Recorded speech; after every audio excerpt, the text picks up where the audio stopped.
अस्सलाम वालेकुम जी। ये स्टूडेंट्स, आज हम बात करेंगे आपकी 311 की असाइनमेंट के सिलसिले में। अगर देखें आपको इस असाइनमेंट का पूरी का सोल्यूशन चाहिए या इसकी क्लासेस चाहिए तो इंग्लिश में मैं देता हूँ, आप पढ़ सकते हैं और मैं आपकी मदद कर सकता हूँ इस सिलसिले में। आपने करना क्या है, आपने हमारा ये जो नंबर है इसको नोट कर लेना है और इस पे अगर चाहें तो व्हाट्सएप कर सकते हैं क्लासेस के लिए।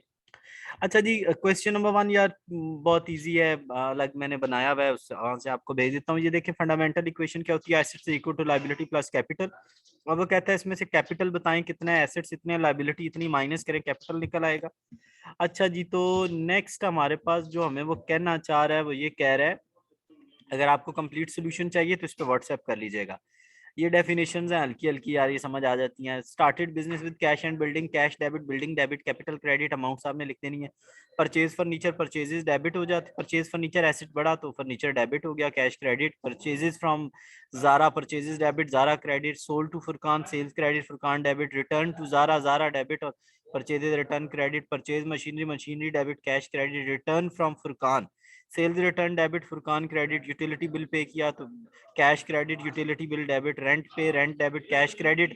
और सैलरी पे की तो सैलरी क्रेडिट और कैश डेबिट। तो इस तरीके से ये आपके क्वेश्चन होंगे। आपको कोई भी हेल्प चाहिए होगी तो आप ले सकते हैं। Thank you very much.